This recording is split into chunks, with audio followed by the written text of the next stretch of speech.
Sa loob ng 25 taon, hindi tumigil ang Net25 sa paghahatid ng tama, komprehensibo at maaasahang pagbabalita. Kahit nagsisimula pa lang hindi matatawaran ang naging dedikasyon at malasakit ng bawat isa sa ating himpilan na nagsikap na tumugon para ihatid ang totoong mga pangyayari sa ating lipunan. Special report ni Vin Pascua.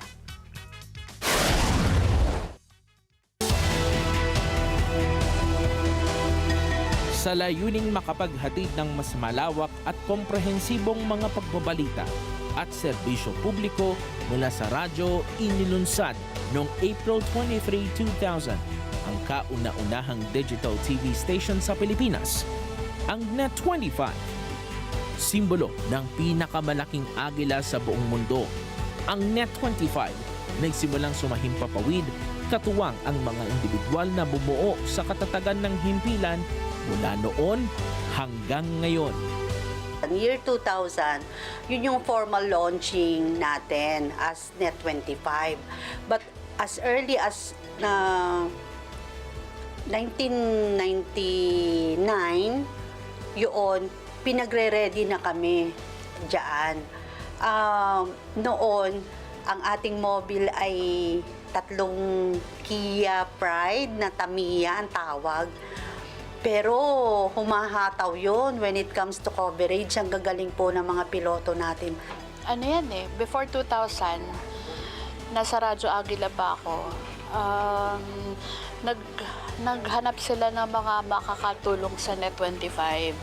Nagsimula kami na actually bago ka mag-on cam sa reporter, may screen test. Tapos tingnan yung kakayahan mo magsulat bago yung yung television nun para sa broadcast ng EBC bago naging Net25. Talagang inaral kung paano ang news operation. Nag-start ang Net25 sa mga news updates.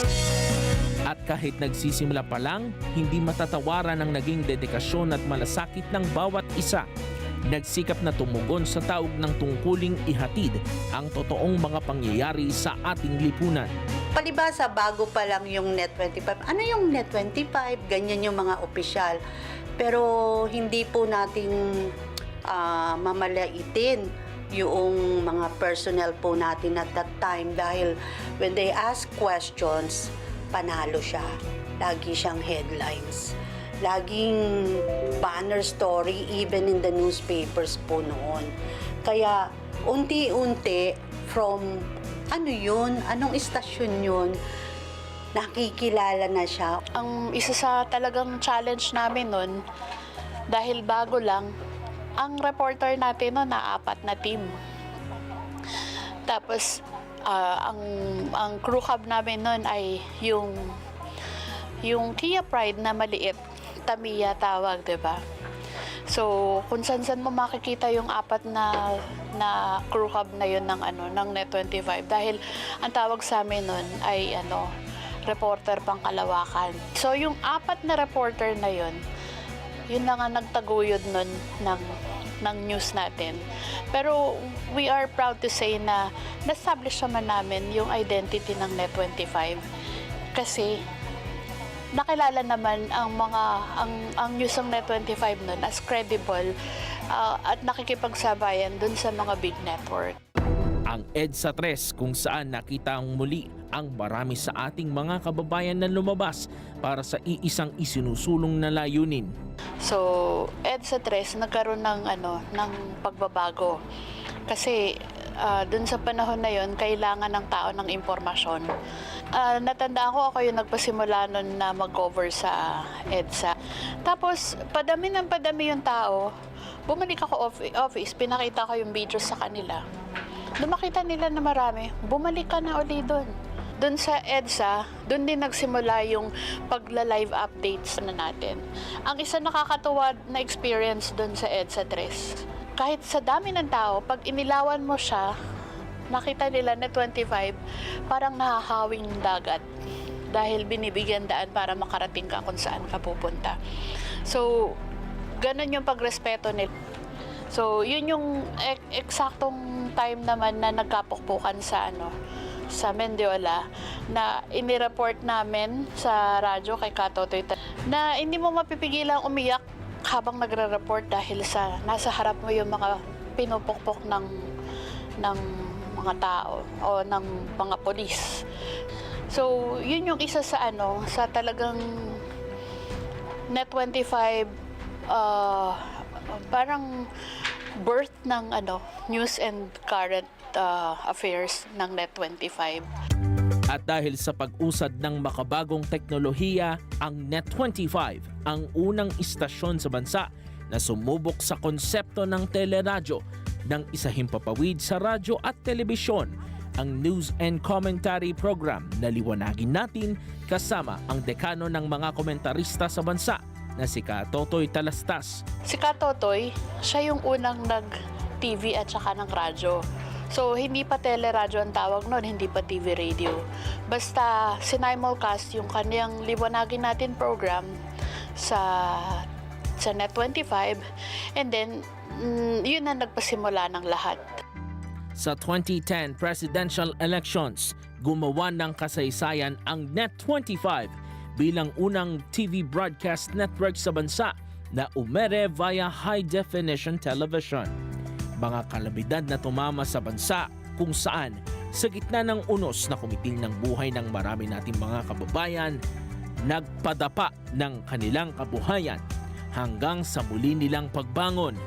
Mga kaganapan na humubog sa kamalayan ng madla at nag-iwan ng tatak sa ating kasaysayan. Ang lahat ng ito kasama ninyo ang Net25 News at sa loob ng 25 taon, hindi tumigil ang himpilan sa paghahatid ng tama, komprehensibo at maaasahang pagbabalita.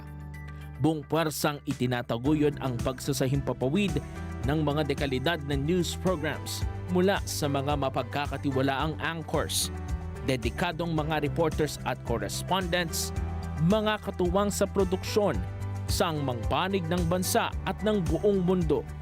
Mula noon hanggang sa mga susunod na mga taon, asahan ninyo ang patuloy at taus-pusong pagsiserbisyo ng Net25, hindi lang sa larangan ng pagbabalita, kundi maging sa pagtataguyod ng mga programang para sa kapakanan ng sambayanang Pilipino. Nandyan pa rin yung mga challenges, pero di natin, kumbaga, pinapansin hanggat makakaya at may bibigay natin, gagawin natin. Not just the news programs, kundi yung iba pa mga programa. We see to it na na family-oriented at saka child-friendly. So, yun yung habang panahon na gusto nating itaguyod. Sumasabay tayo sa pag-agos ng panahon, sa pagbabago ng panahon, pero hindi natin iniiwan yung core value natin, yung Christian value. At yun yung importante sa lahat. The kind of growth reflects the trust and loyalty of our audience, which we value deeply. We're now active across all major digital platforms, allowing us to deliver news, information, and entertainment to audiences around the globe.